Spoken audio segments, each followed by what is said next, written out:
In fact जे EVM आहेत तेच नॉन कम्युनिकेबल किंवा स्टँड अलोन सिस्टीम आहे, त्याला कुठलंही कम्युनिकेशन किंवा ओटीपीची गरज नाहीये. हेच आम्हाला स्पष्ट करायचं होतं. त्याच्यासाठीच आपल्याला सगळ्यांना हे स्पष्टीकरण देण्यासाठी आपण बोलवलं. ही अत्यंत चुकीची बातमी त्या वर्तमानपत्रांनी दिलेली आहे. आम्ही त्या वर्तमानपत्राला आज नोटीसही इश्यू केलेली आहे. सेक्शन 499 आणि 505 जे डिफॅमेशन आणि जे मिड डे वर्तमानपत्र आहे त्यांच्या एडिटरला आम्ही आज नोटीस इश्यू केलेली आहे. चुकीच्या बातम्या, कुठलंही तथ्य न असलेल्या आणि कुठलंही त्याच्याबद्दल तपासणी करूनही न करता बातम्या दिल्याबद्दल त्यांना आम्ही नोटीस इश्यू केली आहे.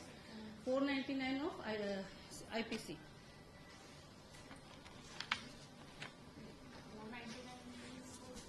Defamation, yeah. 499 is defamation and 505 is false news, rumors.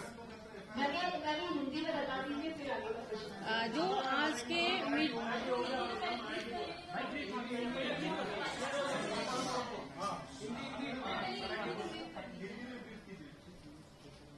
जो आज एक मिड डे न्यूज़पेपर में एक खबर आई थी कि the heading is Ravindra bikers pin had phone that unlocks EVM. So यहाँ इलेक्शन डिपार्टमेंट की तरफ से हमें ये कहना है कि ईवीएम के लिए कोई अनलॉकिंग के लिए ओटीपी नहीं आता है. ईवीएम ये एक स्टैंड अलोन डिवाइस है, उसमें कोई वायर्ड और वायरलेस कम्युनिकेशन का कोई प्रोविजन है ही नहीं. सो जो न्यूज है वो गलत न्यूज है और किसी भी आधारहीन न्यूज है without any verification. In fact, other day some reporter from Midday, I think the same one who has, I tried explaining him that it is no way related, कि मोबाइल से कुछ नहीं होता है. जो काउंटिंग प्रोसीजर होता है वो result section में प्रेस जो बटन होता है रिजल्ट बटन वो प्रेस करने के बाद ही डिस्प्ले होता है. और वो पोल डे को जब ईवीएम सील होता है तब पोलिंग एजेंट्स भी होते हैं काफी, और काउंटिंग के दिन भी जब रिजल्ट सेक्शन प्रेस होता है काउंटिंग एजेंट्स होते हैं. सो इलेक्शन कमीशन की अपनी एक प्रोसीजर है, सेट सिस्टम ऑफ प्रोसीजर है, प्रोटोकॉल्स है, वो पूरी तरह से फॉलो करके ही ये काउंटिंग हुआ है. सो ये गलत न्यूज के लिए हमने जो कंसर्न न्यूज़पेपर है उनको सेक्शन 499 और 505 के नोटीस इश्यू किए आज. मात्र त्या ठिकाणी मोबाईल घेऊन जाण्यासाठी अलाव असतं का? मोबाईल सापडण्याचं ब्युरो कोण आहे? नाही, झालं असं आहे की आम्ही परवानगी काही लोकांना एनकोर ही एक सिस्टीम आहे जिथं डेटा आपण अपडेट करतो, म्हणजे वेबसाईटवर अपडेट करतो. त्याचा ईव्हीएमशी काही संबंध नाहीये. It's a data compilation system of ECI. त्याचे ओटीपी वगैरे येण्यासाठी काही लोकांना आणि लोकांना आपण मोबाईल अलाव केलेले होते. त्यातलाच ऑफिसमधलाच माणूस होता तो गुरव, आणि आम्ही त्याच्यावरही FIR केलेला आहे आणि त्याला डिस्मिसही केलेला आहे. तो मोबाईल कौन सा था जो गुरव ने उनको दिया? नहीं जी, ये नहीं मालूम इतना, वो पुलिस ही बताएगी. मोबाइल था या इलेक्शन कमीशन में? हाँ, वो उसको जो अलाउ किया गया था वो उसका मोबाईल था. डेटा अपलोड करण्यासाठी जो मोबाईल तुम्ही त्या संबंधित व्यक्तीकडून संपन्न करणार आहे तो पर्टिक्युलरली रवींद्र वायकर यांच्या नातेवाईकाला का सापडला हा एक संशय आहे. मला वाटतं इन्व्हेस्टिगेशनचं मॅटर आहे आणि आम्ही ऑलरेडी FIR केलेला आहे संबंधित आमच्या त्या बरोबर आणि ज्यांच्याकडे सापडलं त्यांच्यावर. आम्ही पहिल्याच दिवशी पत्र दिलं होतं पोलिसांना. खरं तर पोलिसांनी ह्याचा कॉग्निजन्स घ्यायला पाहिजे होता, पण त्यांनी आम्हाला 11 तारखेला पत्र दिलं की तुम्ही FIR दाखल करायला कोणातरी ऑथोराईज केलं. आम्ही ते केलं आणि 13 तारखेला FIR झाला. भरत शहा नावाचे एक अपक्ष उमेदवार होते. ज्या वेळेला मतमोजणी सुरू होती त्यावेळेला त्यांनी तिथे येऊन तुमच्याकडे तक्रार दिली होती की या परिसरामध्ये मोबाईल वापरला जात आहे. मग त्याच वेळेला तुम्ही ऍक्शन का घेतली नाही? भरत शहांनी दुसरा त्याला जोडून प्रश्न असा, विजयी उमेदवार वायकर यांनी आता नुकतंच म्हटलेलं आहे की त्या ठिकाणी असंख्य लोक मोबाईल वापरत होते. तर मग मोबाईल वापरत होते तर तशी परवानगी होती का? यंत्रणा तुमची करत काय होती? पहिली गोष्ट तर भरत शहांनी माझ्याकडे अशी कुठलीच तक्रार दिली नव्हती. ते डायरेक्ट भरत शहा आणि सुरेंदर अरोरा हे जे 2 कॅन्डिडेट आहेत, ज्या पद्धतीने ट्रेंड चालू होता इलेक्शनचा तुम्ही समजू शकता. पहिल्या फेरीपासूनच वर खाली होत होते. त्याच्यामुळे ते काउंटिंग प्रोसिजर स्टॅट्युटरी असते, संवैधानिक असते.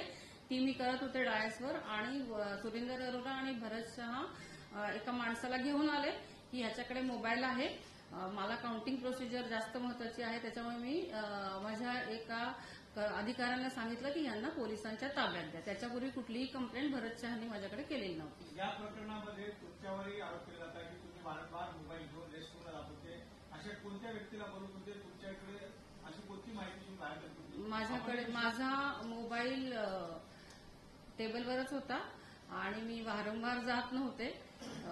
जर नॅचरल काही गोष्टींसाठी जावं लागलं तर मला वाटतं त्यातनं काही वेगळा अर्थ काढू नये. मैम क्या इलेक्शन कमीशन इसे अंतर्गत जांच करेगा? पुलिस अपनी जांच कर रही है, लेकिन क्या इलेक्शन कमीशन भी कोई जांच करेगा? पुलिस का इन्वेस्टिगेशन हो जाने दीजिए, फिर इलेक्शन कमीशन नहीं. मैंने शायद आपने उस दिन भी नहीं सुना और आज भी आप सुन नहीं रहे हैं कि कुछ लोगों को हमने मोबाइल अलाउ किया था. अनफॉर्चुनेटली हमारे आदमी से वो जो आदमी था उससे उन्होंने कैसे पता नहीं हासिल किया वो मोबाइल, तो हमने जो भी कंसर्न फॉल्टी है, गिल्टी है, उसके ऊपर हमने एफआईआर लॉन्च किया है. मॅडम कीर्तीकरांनी तुमच्याकडे सीसीटीव्हीची मागणी केलेली आहे. त्यावेळेला ज्या वेळेला मतमोजणी झाली त्या दिवशी तुम्ही त्यांना सांगितलं दुसऱ्या दिवशी तुम्हाला जे सीसीटीव्ही आहेत ते देऊ. मात्र 10 दिवस झाले तरी त्यांना सीसीटीव्ही देण्यास आता तुम्ही नकार दिलेला आहे. सीसीटीव्ही देणार आहेत की नाही, काय नियम सांगतो? तुम्ही जे डिटेक्टरांना सांगितलं आदल्या दिवशी सीसीटीव्ही देतो आम्ही पुढे. नाही, मी देतो असं नाही म्हणलं. मी त्या दिवशी त्यांना फक्त म्हणलं की अजून ते आलंच नाहीये. ओके. आणि इलेक्शन ही स्टॅट्युटरी प्रोसिजर आहे, तिथं कुठलाही कायदेशीर तरतुदींचं पालन न करता गोष्टी करता येत नाही. आणि आता निवडणूक संपल्यानंतर जे मटेरियल आहे ते जे आमचे संवैधानिक असंवैधानिक लिफाफे असतात, सीयू बीयू जे काही ईव्हीएम आहेत ते आणि सीसीटीव्ही हे त्यातलाच एक एव्हिडन्स आहे. आणि इलेक्शनच्या नियमाप्रमाणे ते आता कुठल्याही म्हणजे कोर्टाच्या ऑर्डरशिवाय, कॉम्पिटंट कोर्टाच्या आदेशाशिवाय ते आम्हालाही बघता येणार नाहीये. ते कस्टडीत आहे डीओचे. मैम पुलिस ने भी सीसीटीवी की मांग की है, क्या जांच के लिए, और क्या पुलिस को सीसीटीवी देंगे? No, nobody will get the CCTV footage unless until there is an order from the competent court. वारंवार तक्रार करूनही तुमच्याकडून त्या गोष्टी करण्यात आल्या नाही, ज्या गोष्टी करायला पाहिजे असा आरोप आहे. तर यामध्ये तुमच्याकडेही संशयाची सूचना आहे की तुम्ही रवींद्र वायकर यांना मदत केली आहे या प्रकरणामध्ये, असं आरोप केला जात आहे. मी जे काउंटिंगची प्रोसिजर आहे, सकाळी 5 वाजेला रँडमायझेशन होतं स्टाफचं, तेव्हापासून संध्याकाळपर्यंत जेव्हा डिक्लेअर केला रिझल्ट की तंतोतंत निवडणूक आयोगाच्या सूचनांप्रमाणे पार पाडलेली आहे. याच्यानंतर कोणी काय आरोप करतं मला वाटतं हा प्रत्येकाचा वैयक्तिक प्रश्न आहे. मी आयोगाच्या सूचनांप्रमाणे प्रोसिजर जी आहे ती पूर्ण फॉलो करूनच मतमोजणीची प्रोसिजर पूर्ण केलेली आहे. मॅडम एक प्रश्न आहे, तुम्ही 5 तारखेला एक प्रेस नोट काढली या संदर्भात की नक्की काय घडलं, नियमावलीनुसारच हे घडलं असं तुम्ही सांगितलं.